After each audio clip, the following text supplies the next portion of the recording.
El abogado de José María Ruiz Mateos, don Joaquín Ibancos. Bienvenido, ¿cómo estás, amigo? Hola, buenas tardes, bienvenido. ¿Cuánto tiempo sin hablar contigo?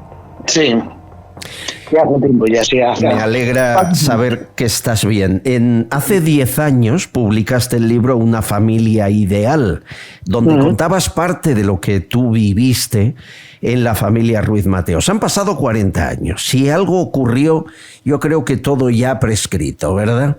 Al final, ¿la expropiación justificada o no? Hombre, es que la gente hoy en día se acuerda de lo más reciente, que fue la nueva Rumasa, que empañó lo que ocurrió en la vieja Rumasa. Y son dos cosas distintas. En la vieja Rumasa, Ruiz Mateos pagó el pato de que los socialistas llegaron al poder en España por primera vez en 40 años. Entonces, al igual que hicieron en Francia y en Portugal cuando llegaron también por primera vez al poder, allí nacionalizaron el sistema financiero y los seguros, y prácticamente todo el sistema financiero, y en España, unos años después, cuando llegaron al poder, pues también quisieron hacer una medida ejemplarizante. A ver, aquí estamos nosotros y vamos a acabar con los ricos, con los banqueros. Eso me suena, Ibancos, eso me suena. Sí, más o menos ahora vamos por el mismo camino también con otro populista. Efectivamente. Entonces, ¿Y es cierto que se le otorgó parte de Rumasa a amigos de Felipe González? Sí, se la repartieron. Ellos, una vez que alguien muy vinculado a Ruiz Mateos decidieron sacrificarlo a él para salvar al resto de la banca que al final acabó cayendo, como es el caso del Banco Popular, a él lo nacionalizaron y empezaron a decir barbaridades para justificar. Todo aquello de que tenía deudas era mentira. Tenía las deudas normales de cualquier empresa de aquella época. Y que debía un montón de dinero a la Seguridad Social. Mentira.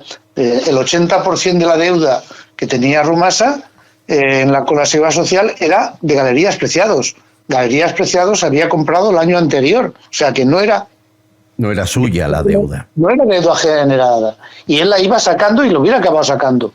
Entonces, aquello sí, fue una grave injusticia. Él pagó el pato y encima es el único caso que existe en la historia occidental donde a alguien le quitan todos los bienes, los expropian y no le pagan, porque nunca jamás le pagaron ni un solo euro. Nunca. Es tremenda. Han pasado 40 años, el personaje dio mucho de sí y sus hijos no les cuento. Me dicen que ya al final, cuando ocurrió lo de los pagarés, que aquello sí olió a estafa y lo fue. Sí, fue un día a tu casa el padre José María Ruiz Mateos y te dijo, haz lo que sea para que yo no pase a la historia como un estafador. ¿Es cierto?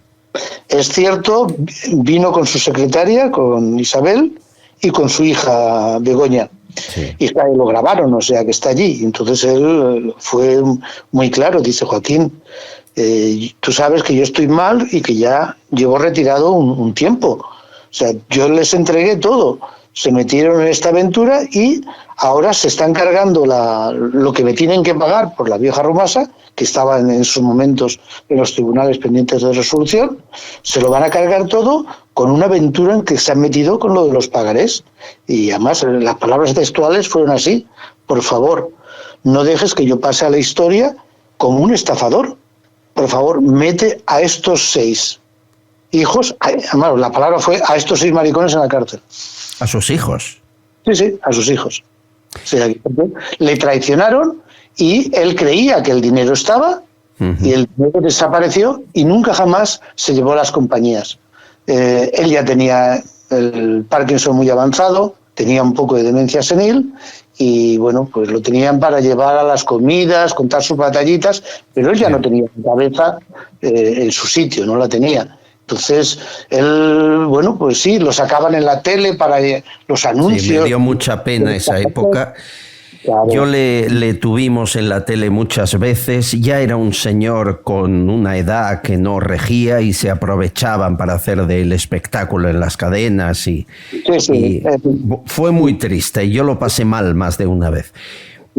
Oye, tú dijiste hace 10 años, tú calculaste como abogado de Ruiz Mateos que la familia tenía fuera de España 600 millones de euros como mínimo. Han pasado 10 años. ¿Dónde está la pasta?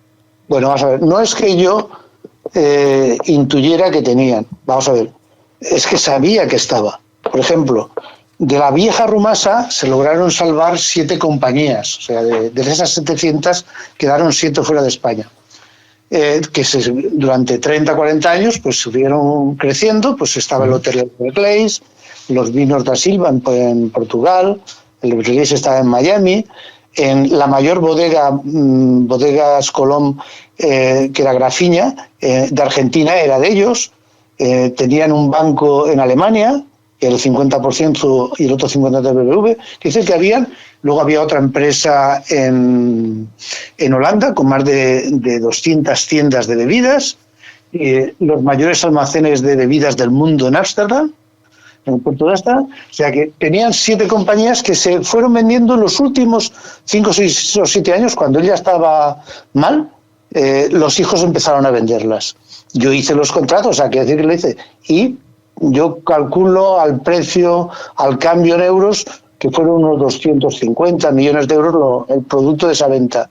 Ese dinero nunca, jamás vino a España. O sea, que por ahí ya tenemos 250 millones de euros.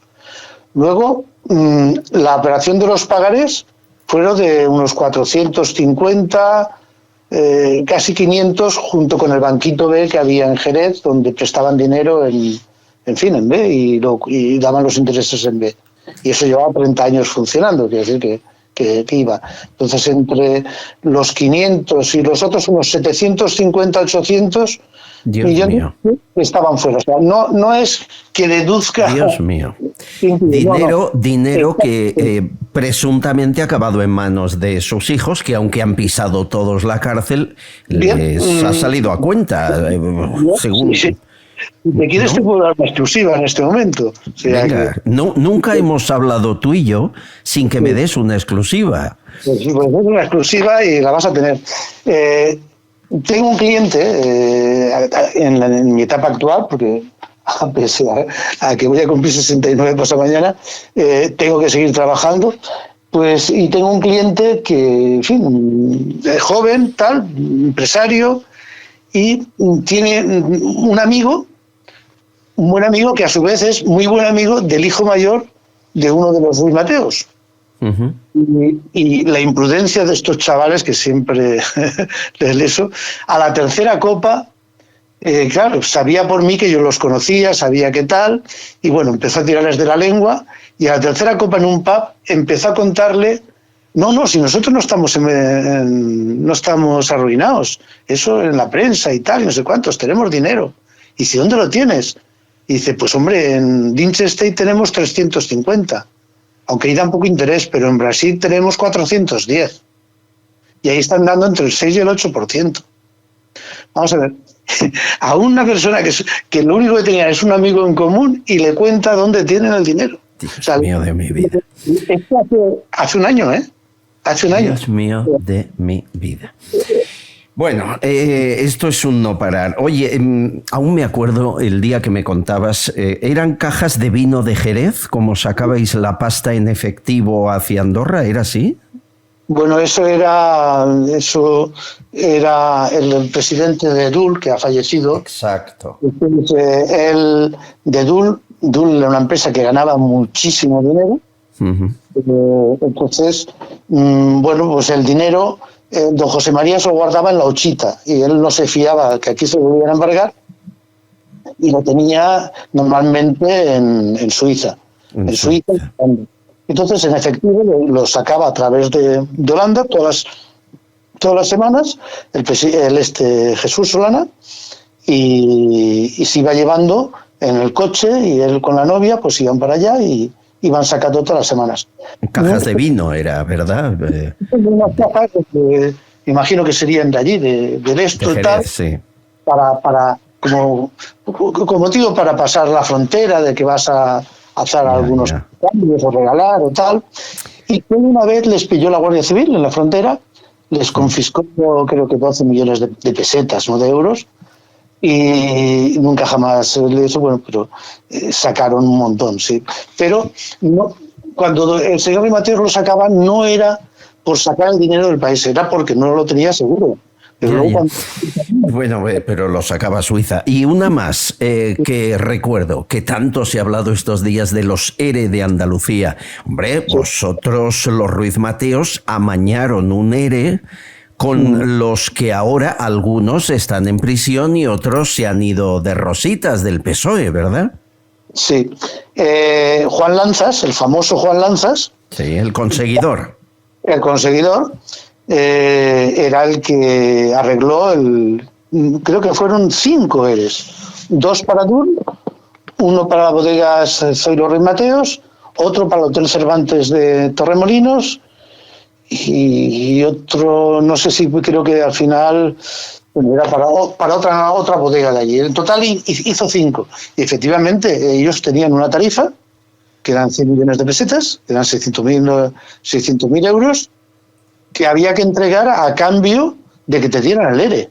Pero, ojo, no eran ERES, no era que Ruiz Mateos fuera a buscar el dinero, sino que el señor Lanzas se personaba y tenía las reuniones en Somosagua y les convencía, oye, que os voy a conseguir esto y tenéis 100 millones, meter aquí todos los tal, pero me tenéis que meter 3 o 4 que son de fuera de vuestra empresa dentro para que también tengan derecho y tal, que eran los famosos zombies, en fin, los que ellos metían, que todos eran sindicalistas, o sea que, bueno. Por ejemplo, pues, Gaspar Zarrías.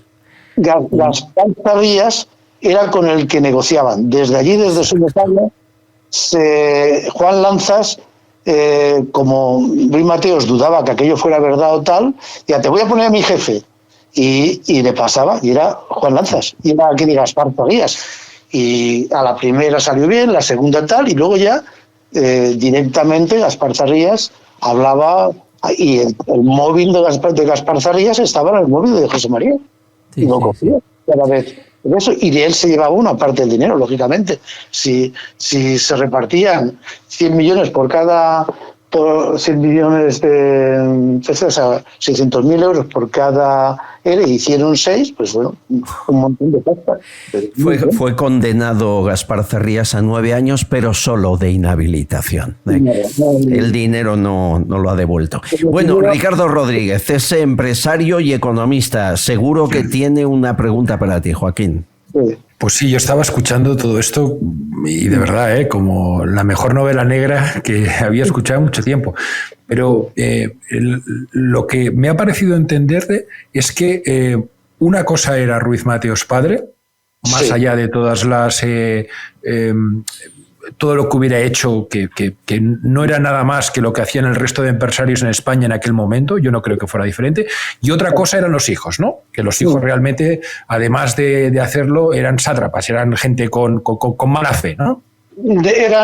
Vamos a ver, el padre tenía una lucha y una guerra y para que no se olvidara la injusticia que se cometió con él. Mientras tanto, volvió a levantar otro imperio, no tan grande. Eran 100 y pico empresas y en vez de 60.000 empleados, como mucho, llegó a tener unos 10.000. Pero bueno, también fue lo que hizo. Y tenía una visión como buen empresario, como Amancio Ortega, como otros muchos, en que donde ponía esto la vista, sacaba, al final hacía una muy buena operación y ganaba dinero. Era una persona muy generosa, que cuidaba muy bien a sus ejecutivos y que hacía falta. Entonces, ese era un mundo. Y luego los hijos eran niños de papá, que no habían trabajado nunca, que habían más o menos estudiado mal, y que él lo dijo claramente, me lo dijo a mí, dice, Joaquín, mi gran equivocación fue el día que puse a mis hijos por encima de los ejecutivos. Entonces, tú puedes tener, un empresario puede tener un hijo bueno, pero va a tener a los 6 buenos, pues no. Entonces, estos chavales empezaron a contratar amiguitos, y si en Madrid había una estructura de 100 personas, a los 2 años de estar ellos, había 600, con sueldos exorbitantes. Madre mía. Eran 2 mundos distintos y la idea de los pagarés fueron de ellos.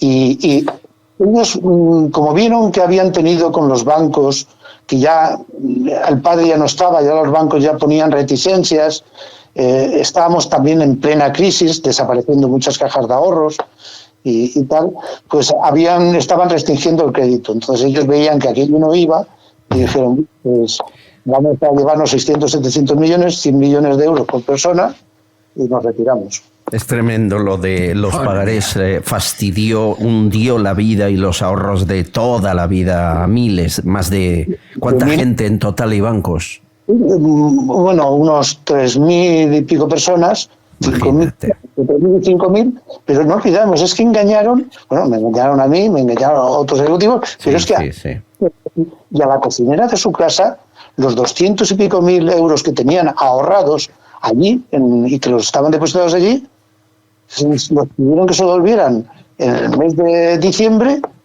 porque los necesitaban para comprar, en fin, para otra cosa y tal, y les dijeron que no pasaba nada, que ya se lo daría el mes que viene, y el mes siguiente presentaron un concurso. Es decir, tremendo, hasta la cocinera le hundieron los ahorros de su vida. Y al tiempo que los llevaba, es indecible, no tiene... Total. La última, Hugo Pereira, director de 24heconomía.com. Yo escuchando todo esto, no sé si lo que hablamos antes, si vivimos en España, un país de la Unión Europea, democrático, con un Estado de Derecho, o si realmente vivimos en un país en donde la justicia funciona, pero en instancias bajas, ¿no? Es decir, cuando hablamos de altos asuntos, de altas instancias, vemos que la justicia al final se rige por ideología política, por pues por todo esto que estamos hablando, ¿no? Por justicia ejemplarizante, etcétera. Es verdaderamente bochornoso, ¿no? Pero está bien que lo recordemos 40 años después. No, desde luego. No hemos cambiado tanto porque siguen haciendo chapuzas como... Ese es el tema. Claro, lo que se hizo con la expropiación de Ruiz Mateos. Y además, y es más, ahora en estos momentos hablamos de expropiación, sobre todo la parte de Unidas Podemos, Yolanda Díaz, lo escuchamos cada 2x3, como si nada. Es decir, hay una parte del gobierno que cree que expropiar a grandes empresas, que comprar, digamos, una parte de la empresa y, por tanto, volverla nacionalizarla, pues es algo completamente normal, legítimo, eficaz y eficiente. O sea, es alucinante, ¿eh? Hugo, pero no pierdas de vista una cosa. Fíjate que lo que han hecho los hijos, y por eso hice la pregunta antes al abogado, lo que han hecho los hijos es poner, y perdonadme la expresión, la mierda encima. Mi padre había conocido a Ruiz Mateos, y no solamente lo había conocido, sino que yo he estado en una comida Ruiz Mateos intentando fichar a mi padre para irse a dirigir unas empresas en Chile. El perfil de lo que recordamos, solo recordamos la caricatura del Superman, solo recordamos a sus hijos que han sido unos cafres y que han sido gente que han hecho muchísimo daño. Yo no digo que Ruiz Mateos padre fuera un santo, en absoluto. Tuvo sus cosas y tuvo sus claros y oscuros, pero nadie recuerda esto. Y encima se ha tapado lo mayor, que es que lo que hizo el gobierno socialista en ese momento, en cualquier país democrático del mundo, hoy en día sería como, ni en una dictadura, de verdad, fue una barbaridad. Bueno, yo creo que está bien que pasen los años, Joaquín, y se empiece a hacer justicia con lo que fue en su justa medida. Y está muy bien que lo hagamos con alguien como tú, que lo ha vivido de primera mano. Y yo también conocí a Ruiz Mateos y le tuve cariño. Aunque el final de sus días me dio una pena atroz, pero más pena me dio los que lo perdieron todo por culpa de la familia. Es tremendo. Joaquín Ibancos, abogado de José María Ruiz Mateos, un abrazo fuerte. Muchas gracias por tus recuerdos y tu tiempo. Igualmente, muchas gracias a vosotros.